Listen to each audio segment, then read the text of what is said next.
Acompañadme por favor a Filipenses 2, los versículos 19 a 24. Seguimos con esa preciosa carta. Filipenses 2, 19 a 24. Dice así la palabra: Mas espero en el Señor Jesús enviaros pronto a Timoteo, a fin de que yo también sea alentado al saber de vuestra condición. Pues a nadie más tengo del mismo sentir mío y que esté sinceramente interesado en vuestro bienestar. Porque todos buscan sus propios intereses, no los de Cristo Jesús. Pero vosotros conocéis sus probados méritos, que sirvió conmigo en la propagación del Evangelio como un hijo sirve a su padre. Por tanto, a este espero enviarlo inmediatamente, tan pronto vea cómo van las cosas conmigo, y confío en el Señor que también yo mismo iré pronto. La iglesia de Filipos tenía un problema grave que afectaba a la iglesia en muchas áreas y de muchos sentidos. Era una iglesia ejemplar en cómo trabajaban unidos en la propagación del Evangelio. Era una iglesia que mostraba mucho interés por el avance del Evangelio, tanto en su ciudad como fuera, en las afueras y en todo el mundo. Eso se ha podido ver tanto como ellos mismos predicaron el Evangelio, algo que Pablo testifica en la misma carta, como un equipo unido, como también en su apoyo económico del ministerio de Pablo. Pablo amaba mucho a esa iglesia, y eso se ve a menudo en cómo se refiere a ellos y en el uso casi abusivo de la palabra amor que encontramos en esa carta. Pablo amaba mucho a esa iglesia, y entre otros fue justo por ello, por lo que tenían en común Pablo y esos hermanos, y era la pasión por el Evangelio. Pero a Pablo le llegaron noticias de que esa unidad que tenían se vio atacado. Había discordia dentro de la iglesia. No fue un ataque por fuera, sino por dentro. Discordia provocado por orgullo, por pelear por sus propios intereses, en lugar de servir de manera humilde a Cristo y luchar por sus intereses. La unidad de la iglesia y su ministerio del Evangelio estaban en peligro. No sabemos en qué consistía el problema. Sabemos que fue encabezada por dos hermanas, Evodia y Síntique, dos hermanas que antes luchaban juntas por el Evangelio, pero que ahora se encontraron más bien luchando entre ellas, una contra la otra.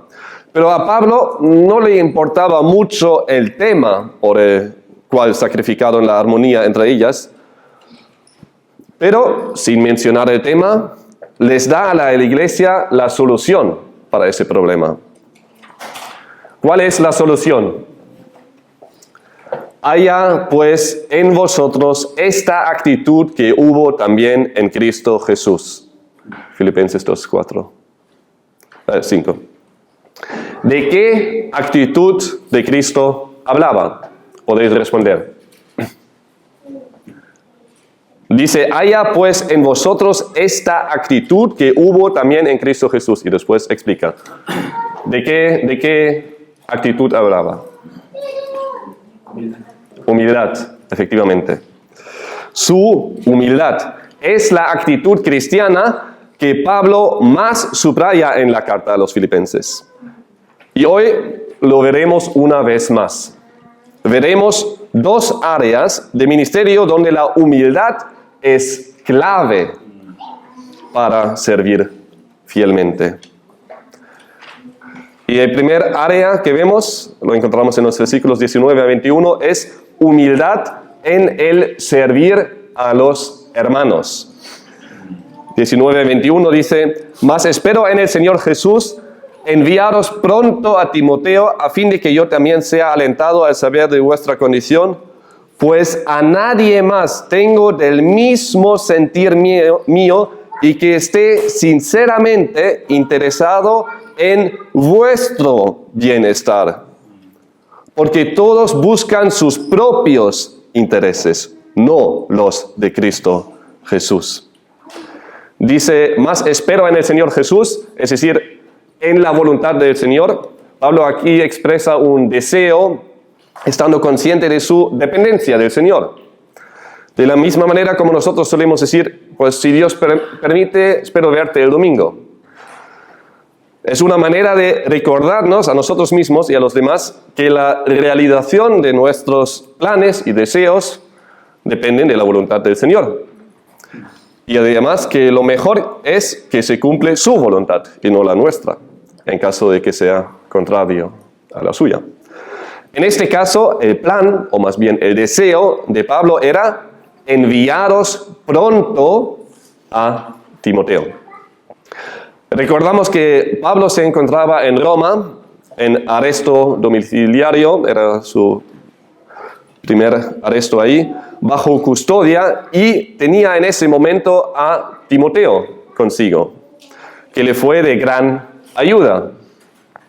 Si en alguna ocasión tenía necesidad de su hijo en la fe, era precisamente en ese momento. Sin embargo, como amaba tanto a sus hermanos en Filipos, estaba más que dispuesto a prestarles a su mejor amigo. Y aunque ese previsto envío tenía varios fines, había sobre todo uno en específico, un fin específico, tal como lo deja claro Pablo aquí. Dice, a fin de que yo también sea alentado al saber de vuestra condición.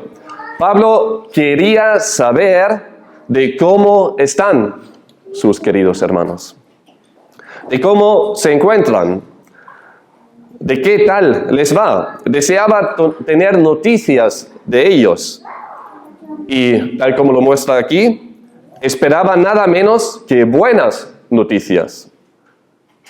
Las noticias que tenía ahora de ellos no eran muy buenas, pero tenía una convicción de que lo próximo que va a escuchar de ellos sí que va a ser bueno y le va a dar gozo, le va a animar.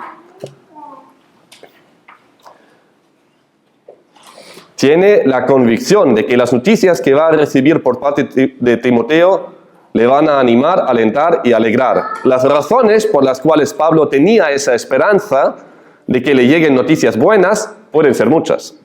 Pero una de ellas seguramente estaba basada en su convicción que expresó en el capítulo 1, versículo 6, donde dice, estando convencido precisamente de esto, que Él que comenzó en vosotros la buena obra, la perfeccionará hasta el día de Cristo Jesús. Fue su esperanza en Dios, su confianza en Dios, que le hizo estar convencido de que va a recibir buenas noticias. Pablo sabía que Cristo mismo trabajaba en su iglesia para bien. Y aparte de ello, el momento en el que vendría Timoteo sería posterior al de la llegada de esa carta que Pablo envió a los filipenses por medio de Epafrodito, como lo veremos en el próximo texto. Entonces, primero enviaba a Epafrodito con la carta y después, poco después, a Timoteo. Eso era el plan.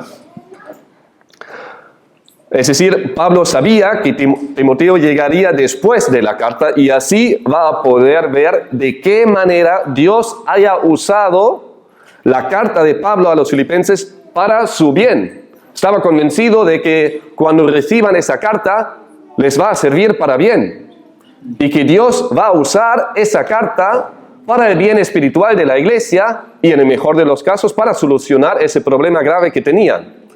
Y tenía una convicción de que eso va a pasar. Por eso dice, a fin de que yo también sea alentado al saber de vuestra condición.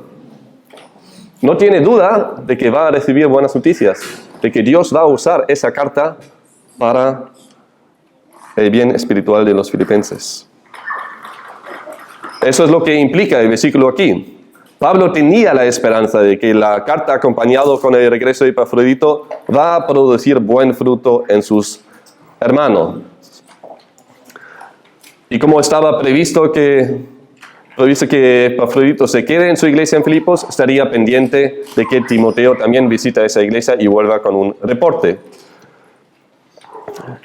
Y con las buenas noticias que esperaba de lo que el Señor haya hecho ahí, en y por medio de la iglesia en Filipos, tenía esa esperanza. Y aquí en el versículo 20 ahora les habla un poco más sobre Timoteo. No para presentarlo, dado que los filipenses ya le conocían bien, sino más bien para aprovechar de dar un buen testimonio sobre Timoteo y a la vez mostrando con el ejemplo de Timoteo, que es digno de seguir, cómo deberían ser ellos.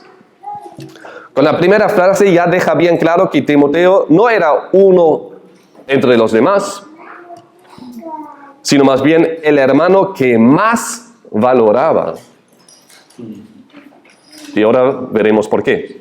Dice, pues a nadie más tengo del mismo sentir mío. No tenía a nadie como ese cristiano joven. Es impactante. Afirma aquí que Timoteo y Pablo tienen el mismo corazón, mente o alma. Va en el mismo sentido como lo que algunos llamarían su alma gemela. Es justo esa idea que se transmite aquí. De hecho, el término que usa literalmente significa misma alma. Dice, no tengo una alma gemela, solo a Timoteo. Es lo que dice Pablo aquí, prácticamente. No sé si uno terminaba la frase del otro, pero no queda duda de que no eran simplemente parecidos, buenos amigos, sino prácticamente iguales en su pensar y actuar. Eso es lo que expresa Pablo aquí. Es que no tengo a nadie más que piensa y actúa igual que yo. Es que somos iguales, un mismo alma. Bueno, todos desearíamos que Pablo dijese eso de nosotros, ¿no? Y ese término, que literalmente dice misma alma, aparece una sola vez en la Biblia, aquí. No aparece en ningún otro sitio, solo aparece aquí. Encuentra su única mención en la Biblia aquí, para describir esa unidad ejemplar entre dos hermanos. Está claro que para Pablo, Timoteo era mucho más que un buen amigo con el que se llevaba bien y que en muchas áreas pensaba igual o muy parecido. Pablo conocía a muchos hermanos ejemplares, piadosos y fieles. A muchos. A todos ellos les amaba y estimaba mucho, pero nadie le era tan igual como Timoteo. Dice además, y que esté sinceramente interesado en vuestro bienestar. Aquí ya nos muestra un ejemplo donde se ve bien ese mismo sentir. Como ya lo vimos a menudo en esta carta, Pablo estaba sinceramente interesado en el bienestar de los filipenses. ¿No es así? Lo veremos en toda la carta. Digamos que no hay nadie que está tan interesado en el bienestar de los filipenses como Pablo. Pero él puede decir eso sobre Timoteo porque eran iguales. Solo en los primeros 2 capítulos ya ha mostrado bien cuánto le importaban sus hermanos filipenses. Toda la carta, incluso la parte donde Pablo les exhorta, es envuelto en cariño. Solo desea lo mejor para sus amados hermanos. Y aquí testifica que Timoteo, que piensa y sienta igual que el apóstol, está igualmente y genuinamente interesado en su bienestar, el bienestar espiritual de los filipenses. Lo que aquí se traduce como interesado, también es traducido en otros versículos como estar ansioso por o preocuparse, afanarse, afligirse. Y puede incluso, o a veces lo hace, describe algo incluso pecaminoso, y es cuando uno, en lugar de confiar en Dios, está ansioso, el mismo término, por lo que le podría pasar y se afana por ciertas circunstancias. En ese sentido, describe algo pecaminoso porque muestra falta de confianza en Dios y una preocupación demasiado por uno mismo. Pero aquí no se trata de ello. Se trata de que Timoteo, igual que Pablo, estaba conmovido, ansioso, no por sí mismo, sino por los filipenses, y quería solo lo mejor para ellos. Pensaba en ellos y se afligió por ellos. Tenía ese pesar. No fue simplemente, os quiero mucho. Sino él realmente estaba conmovido. Sentía un pesar por sus hermanos filipenses. Como uno que está realmente afligido por sus propias circunstancias, se ve, ¿no? Le va mal, se siente mal, está afectado. Pero ¿quién puede decir que está de esa manera afectado por una iglesia donde ha servido por unos años, por unos hermanos? Sentir ese pesar, no por uno mismo, sino por otros. ¿Qué sería lo contrario? Pues lo contrario sería mostrar indiferencia hacia los hermanos y pensar solo en sí mismo, lo que hacemos a menudo nosotros. Pero un siervo fiel, como lo han sido tanto Pablo como Timoteo, no se caracteriza por solo buscar sus propios intereses, sino más bien los de Cristo. Y por lo tanto piensan más en el bienestar de sus hermanos que en el suyo propio. Lo cual proviene de la humildad. De estimar al otro más que a sí mismo. Es la esencia de la humildad. Que el otro te importe más que tú mismo. Incluso entre los cristianos, la gran mayoría lamentablemente se ocupa más por lo suyo. Tal como lo describe Pablo aquí, dice, porque todos buscan sus propios intereses, no los de Cristo Jesús. Y aquí Pablo no habla de los incrédulos, que no conocen a Cristo y por lo tanto solo buscan sus propios intereses. Eso está claro. Eso no hace falta poner aquí. Se refiere a cristianos, se refiere a creyentes, a seguidores de Cristo, que se preocupan solo por lo suyo. No tendría mucho sentido comparar a Timoteo con incrédulos. Bueno, no tiene sentido. Que destaca ahí está claro. Pablo le compara con otros cristianos que tristemente, e igual que los mismos filipenses, por cierto, estaban más interesados por sus propios intereses que por los de Cristo. Y eso se ha visto en la discordia y la falta de unión en esa iglesia. Se puede decir que aquí encontramos una indirecta por parte de Pablo.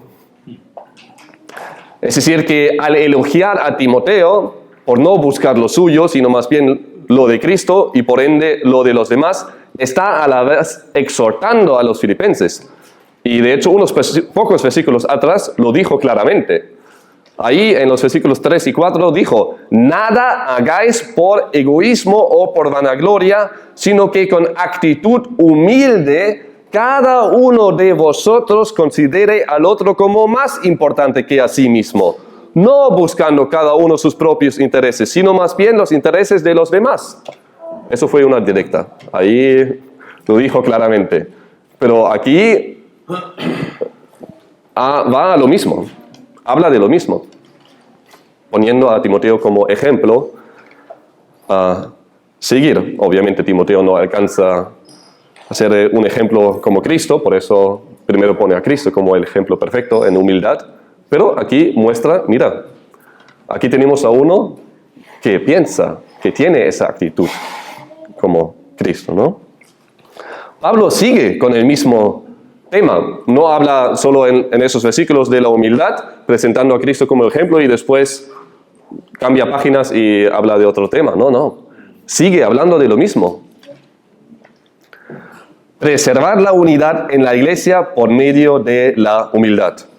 Incluso a la hora de informarles que quiere enviarles a Timoteo, aprovecha para subrayar su ejemplo en justo ese mismo área, mostrando su propia unidad con Timoteo. Porque habla mucho de la unidad que viene de la humildad. Y aquí lo mismo, muestra su unidad con Timoteo y a la vez la humildad. Uno que no piensa en sí mismo, sino en Cristo y los demás.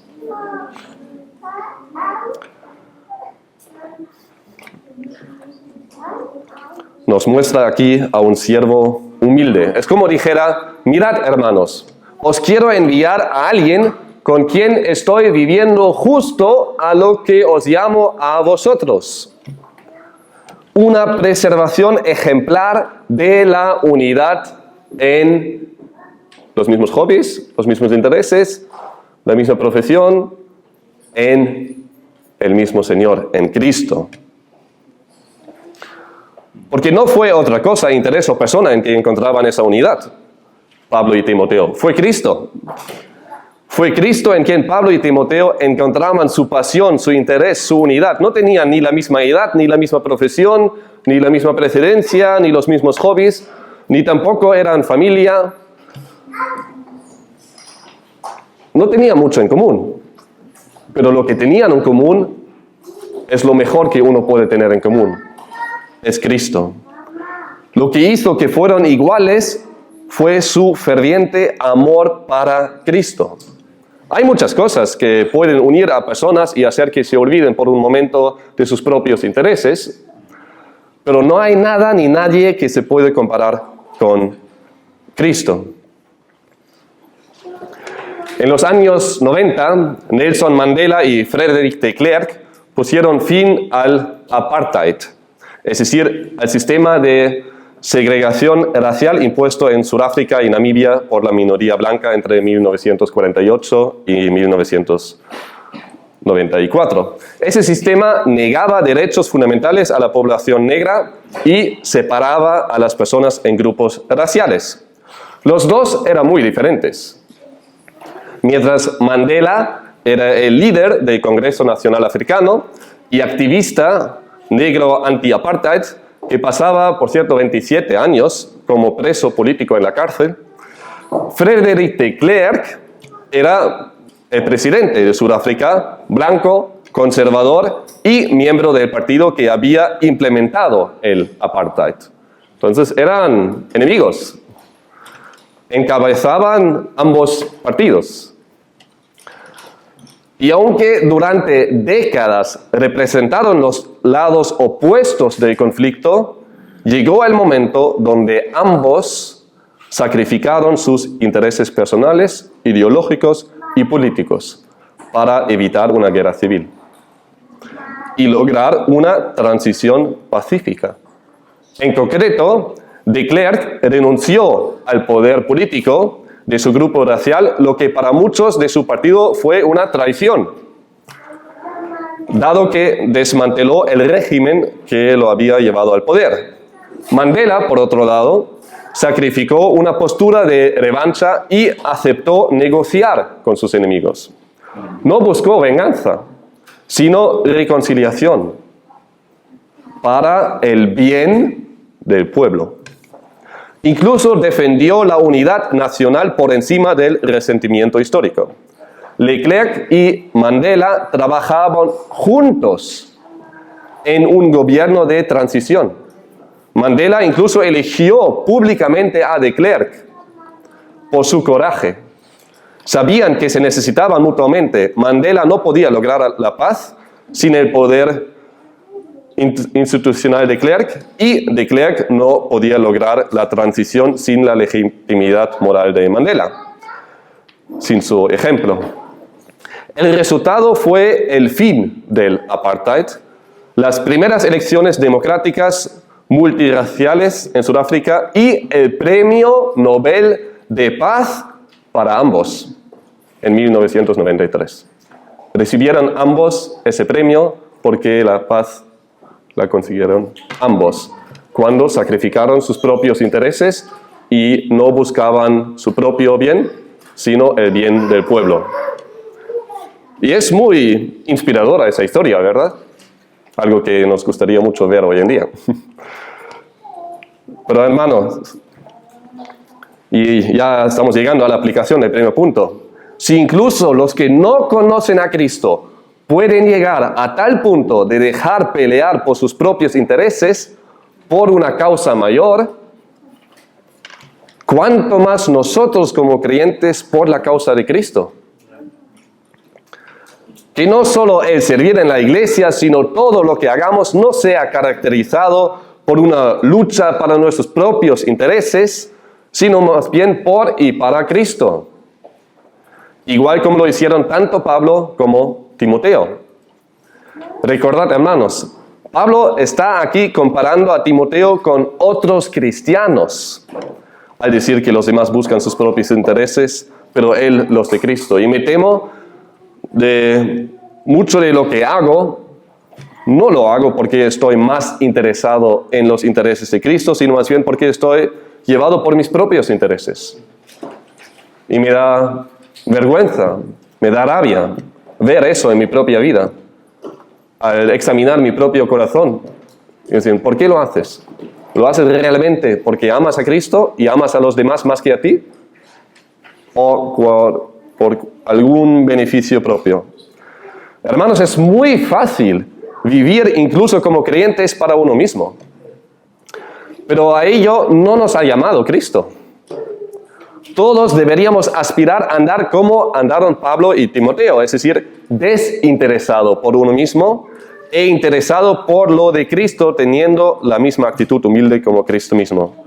Una actitud humilde que se muestra en servir a los demás. Que una razón principal por la que vienes a la iglesia sea el de servir, el buscar el bien de los demás. Pero que sea un servicio a Dios que no se limite al domingo por la mañana, sino que se extiende a todos los días de la semana. Nos suele ser mucho más fácil mostrar interés en los demás hermanos el domingo después del culto, pero una vez que empiece el lunes y andamos con nuestros quehaceres, nos es mucho más complicado dejar de pensar solo en nuestra agenda, en nuestros to-dos y recordarnos de las necesidades de nuestros hermanos. ¿Cómo puedes servir entonces un lunes por la mañana, un martes a mediodía o un jueves por la tarde a tus hermanos? En primer lugar, algo que siempre podemos y debemos hacer, orar los unos por los otros. No solo orando por nuestras propias cosas, nuestros propios intereses, nuestras propias preocupaciones, también hay lugar para ello, sino también por los hermanos, orar por ellos. En segundo lugar, llamar o mandar un WhatsApp, cualquier manera, para ponerse en contacto con el hermano o la hermana, preguntando qué tal está y o enviando un versículo para animar. Después, en tercer lugar, cuando uno se entera de cualquier necesidad del hermano, por la llamada, por ejemplo, o el mensaje, puede y debe tomar iniciativa y ayudar. Está bien escribir, pues, cualquier cosa, aquí estoy. Está muy bien escribir eso, pero es aún mejor pensar, ¿cómo puedo servirle? Y nosotros lo experimentamos a menudo. Bueno, justo ahora me viene a la mente una vez en León estábamos muy mal de salud y sobre todo Ana y unos hermanos de la iglesia se enteraron de ello y de repente hablamos por WhatsApp y no pasó ni una hora. Y estaba ahí el hermano y nos trajo comida, pasaba por un sitio, no sé si su mujer lo ha preparado, pero da igual, nos trajo comida sin previo aviso, sin nada. mostrando simplemente, mira, no solo quiero mandarte un WhatsApp, sino realmente quiero ayudaros, serviros. Fue de muchísimo ánimo. Fue, no sé, un martes, miércoles, entre semana. Ya sea echando una mano en las tareas de la casa, cuidar unas horas de los niños, ayudar en el tema de transporte, es decir, buscar o llevar a alguien a un lugar cuando uno tiene problemas y llegar para allí. Todos tenemos necesidades entre semanas. Para mí es siempre muy alentador ver a un hermano entre semana, ya sea quedar un momento juntos con los niños en un parque o quedar para tomar algo. Hermanos, somos familia. La familia está en primer lugar en Cristo. La familia espiritual está encima de la familia carnal. Necesitamos los unos a los otros y somos llamados a servir los unos a los otros. Que dejemos de pensar solo en los intereses nuestros y que nos entreguemos a Cristo como un sacrificio vivo, sirviendo a los demás en lugar de buscar ser servido por los demás. En el texto de hoy vemos dos áreas de ministerio donde la humildad es clave para servir fielmente, entrando en el segundo área, que es humildad en la proclamación del Evangelio, los versículos 22 a 24. Dice, pero vosotros conocéis sus probados méritos, que sirvió conmigo en la propagación del Evangelio como un hijo sirve a su padre. Por tanto, a este espero enviarlo inmediatamente, tan pronto vea cómo van las cosas conmigo, y confío en el Señor, que también yo mismo iré pronto. Pablo dice, pero vosotros conocéis sus probados méritos. Para los filipenses, Timoteo no era un desconocido. Sabían de su ministerio para el Señor y estaban familiarizados con sus probados méritos. Tal como lo resume bien un comentarista, dice, Timoteo había sido probado muchas veces en su servicio al Señor. Cuando los alborotadores de Tesalónica expulsaron a Pablo de Berea, a Timoteo y a Silas se les encomendó permanecer y continuar la obra allí. De igual manera, después de recorrer Macedonia y Acaya, él, es decir, Pablo, envió a Macedonia a dos de los que le ayudaban, que eran Timoteo y Erasto, Hechos 19. Poco después, Timoteo acompañó al apóstol y a otros en su regreso a Macedonia, donde Filipos era una ciudad principal. Los filipenses conocían bien la obra de Timoteo e incluso han podido disfrutar por unos años personalmente de su ministerio entre ellos. Pero ¿a qué tipo de méritos de Timoteo se refiere Pablo aquí? ¿Se ha ganado algún premio en concurso apologético? ¿O fue reconocido como mejor orador de la ciudad? No, eso no era su mérito. Nada de eso. Tal como lo explica bien Pablo aquí, sus probados méritos consisten más bien en su servicio humilde y sumiso en la propagación del Evangelio. Pablo testifica que sirvió conmigo en la propagación del Evangelio como un hijo a su padre. Aunque el término sirvió se usaba para describir a un esclavo, también se usaba para describir a uno que sirve de manera humilde, sin ser necesariamente esclavo. Legalmente, Timoteo no era esclavo. Pero, aunque no era esclavo legalmente, sí que tenía bien claro que, igual que Pablo, es esclavo de Cristo. Timoteo servía a Cristo.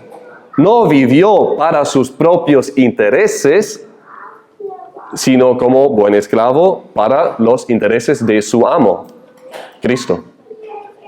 Y eso se ve también aquí en su servicio del Evangelio.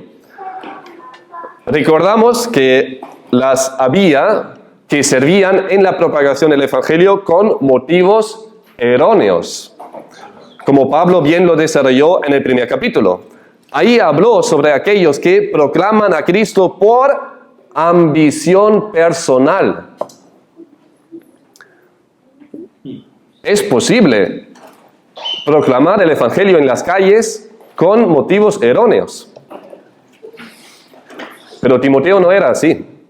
no buscaba reconocimiento o cualquier cosa que le beneficiaría a él, sino más bien servía de manera humilde y sumisa.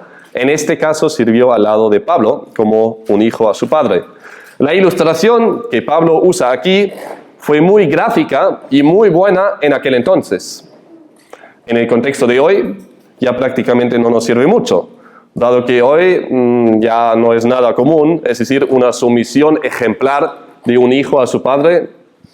No sé dónde lo veis vosotros hoy en día, yo no.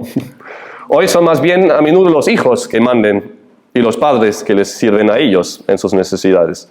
En aquel entonces, sin embargo, fue bien distinto. El padre tenía el papel central y autoritario dentro de la familia, tanto en el ámbito legal como social.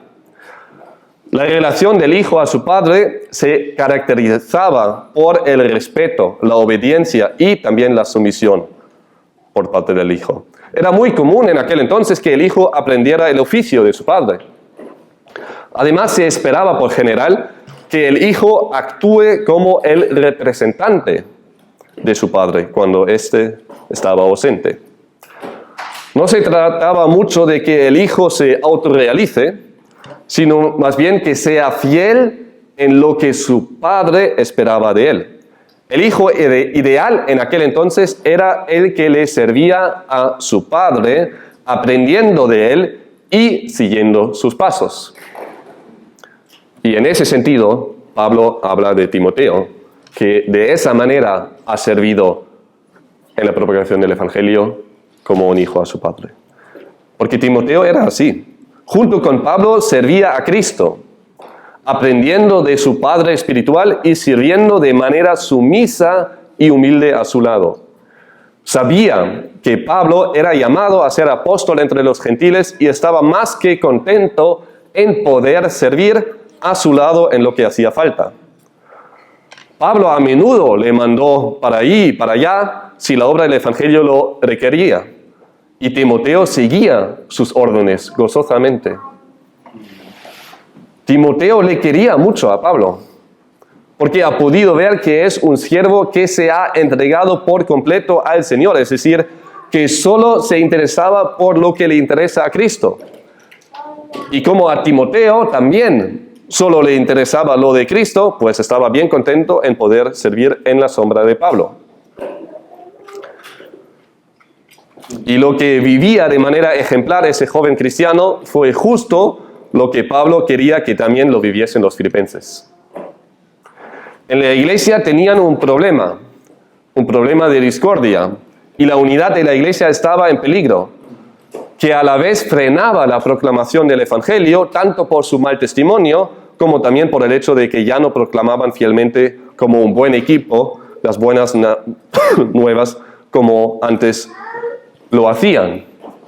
Con presentarles a Timoteo como un servidor humilde, que no le importa mucho sus propios intereses, sino más bien las de Cristo, uno que sirvió de manera humilde y sumisa en la propagación del Evangelio, teniendo claro que no se trate de él, sino más bien de Cristo. Con presentarles a los filipenses a ese ejemplo, les exhorta una vez más a hacerlo igual, a servir de esa manera en el Evangelio, en la propagación del Evangelio.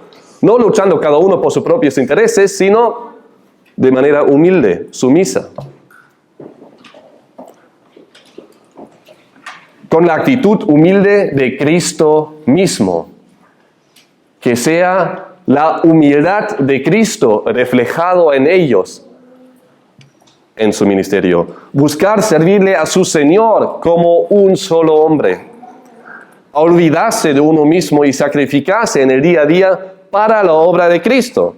Y así era Pablo y así era Timoteo al que les quería enviar. Dice en el versículo 23, por tanto, a este espero enviarlo inmediatamente tan pronto vea cómo van las cosas conmigo. Por tanto, así que, teniendo aquí a mi hijo espiritual que está dispuesto como nadie cuando toca hacer cualquier cosa para el Señor, para el Evangelio, pues quiero enviarlo a vosotros cuanto antes. En ese mismo momento todavía le necesitaba un poco más, pero tenía un gran deseo de enviarles a Timoteo lo antes posible. no dependía de si Timoteo estaba dispuesto a ir o no. Él estaba dispuesto, de eso no había duda, sino más bien de la incertidumbre de la situación de Pablo. Aunque estaba confiado de que pronto vaya a ser liberado, no lo sabía a ciencia cierta ni cuándo. Y debido a esa incertidumbre, todavía no le podía enviar en ese mismo momento, pero tampoco quería que la visita de Timoteo a los filipenses se retrase mucho. Y no solo estaba deseado de enviarles a Timoteo, sino también de ir él mismo, como lo explican aquí en el versículo 24. Dice, y confío en el Señor que también yo mismo iré pronto.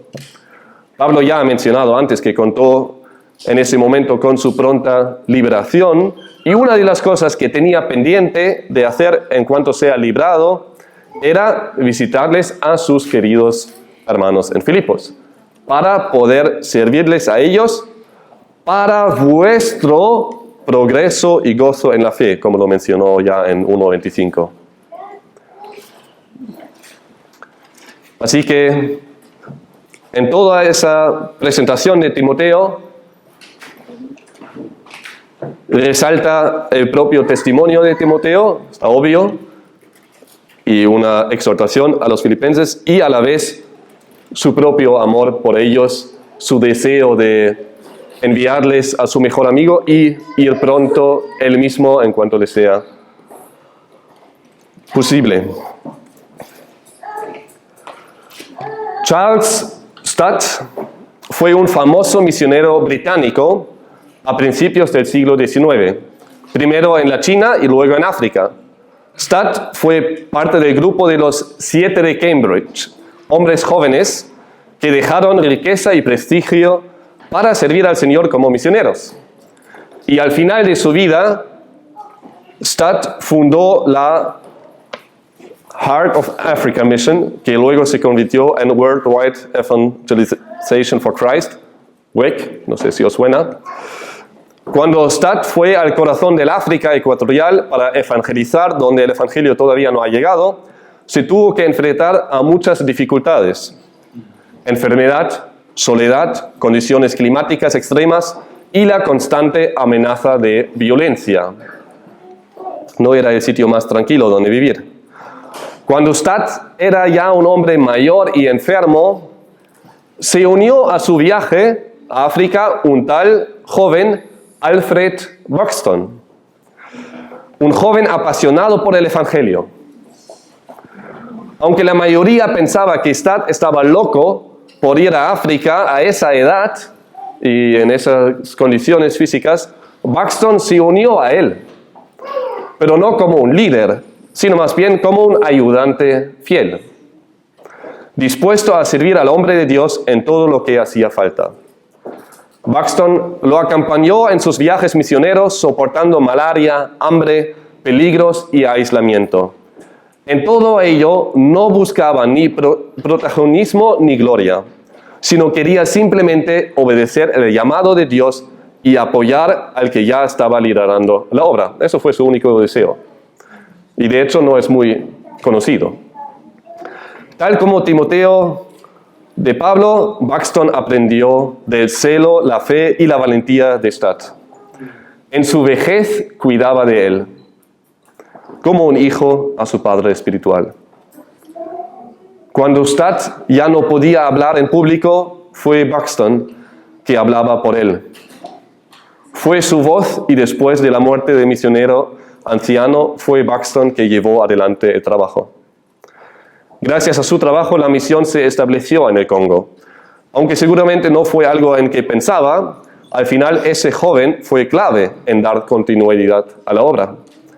Él ayudaba a formar una organización misionera que sigue activa hasta hoy día, con cientos de misioneros en todo el mundo, sirviendo en la sombra del gran misionero Stott.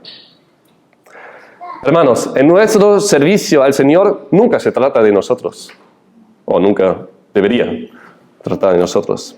Se trata siempre de Él, ya sea en servir en la iglesia o en la proclamación del Evangelio a los perdidos fuera de la iglesia.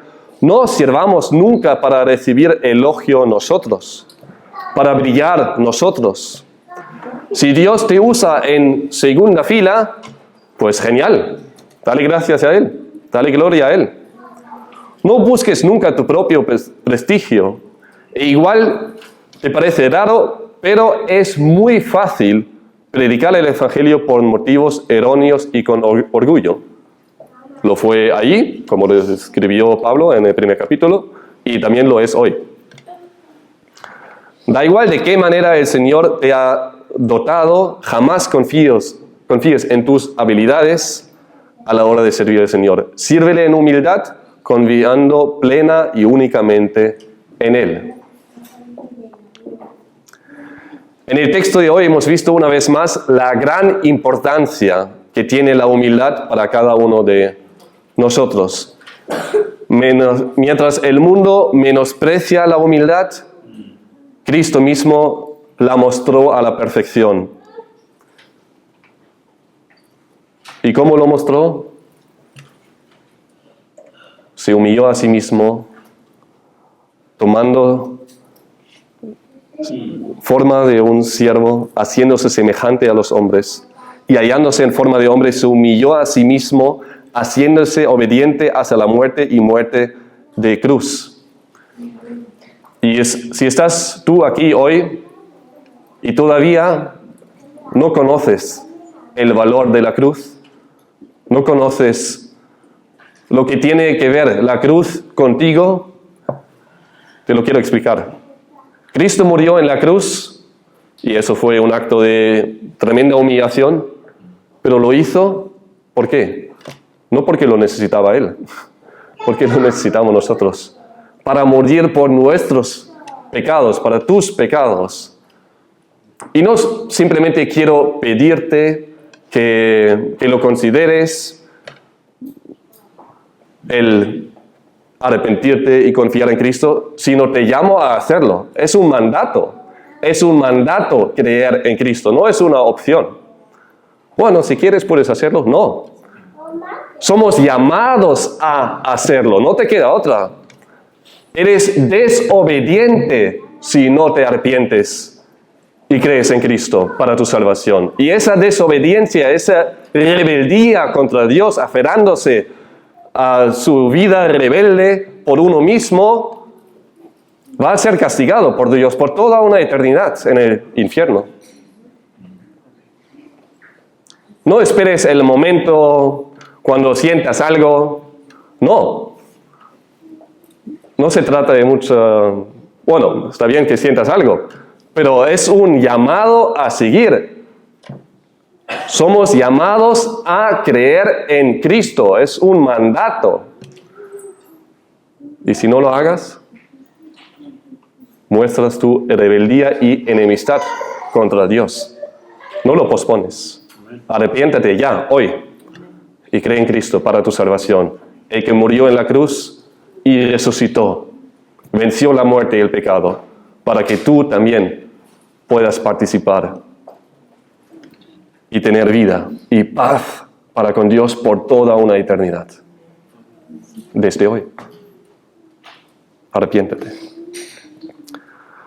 Y para los demás, hermanos, que en todo lo que hagamos no busquemos lo nuestro, sino solo lo suyo. Que nuestro servicio a Él sea marcado no por buscar nuestro propio beneficio, sino el de los demás. Que estemos más preocupados por el bien del prójimo que por el nuestro. Que seamos unos siervos humildes de Cristo. Igual que Pablo, igual que Timoteo, igual que Alfred Baxton y muchos otros que se han entregado por completo al Señor. Y no hace falta ir a África o Asia. Si el Señor te quiere usar ahí, pues adelante. Pero aquí en Santiago de Compostela puedes ser un siervo humilde de Cristo e invertirte en los demás para su gloria. Deja de vivir para ti mismo. Vive para Cristo. Oremos. Gracias, Señor. Gracias por ser todo para nosotros. Nuestro Salvador, nuestro Señor, nuestro mejor ejemplo. Es impactante el ejemplo de misioneros como Baxter, como Stott, de ejemplos como Timoteo, Pablo, pero nada más impactante como el ejemplo tuyo. Tú te humillaste hasta la cruz y te humillaste de una manera como nadie se puede humillar, porque no somos Dios. Pero tú sí, te humillaste tomando forma de hombre y moriste en la cruz por nuestros pecados. Y necesitamos el Evangelio, en primer lugar para salvación, pero también para nuestra santificación. Necesitamos el Evangelio para poder andar humildemente y estar interesado más por ti que por nosotros mismos, más por los demás que por nosotros mismos. Así que, Señor, te pido que sea el Evangelio que una vez más nos impacte y que nos mueva a vivir de una manera humilde, igual que tú, servirte de esa manera e interesarse más por los demás que por nosotros mismos. Y que eso se ve reflejado en nuestras relaciones aquí en la Iglesia Bíblica de Santiago de Compostela. Por favor, Señor, ayúdanos a servir de manera humilde en uno al otro y de esa manera prevalecer la unidad en la Iglesia. Queremos preservar la unidad en la Iglesia y sabemos que solo es posible por el camino de la humildad. Por favor, Señor, ayúdanos y por favor, Señor, salva a los que están aquí hoy entre nosotros que todavía no te conocen. No permites que sigan con su vida sin ti. Llévalos a tu cruz, a tus pies y que encuentran reconciliación, perdón para sus pecados y vida eterna en ti. Todo eso pedimos en tu santo nombre. Amén.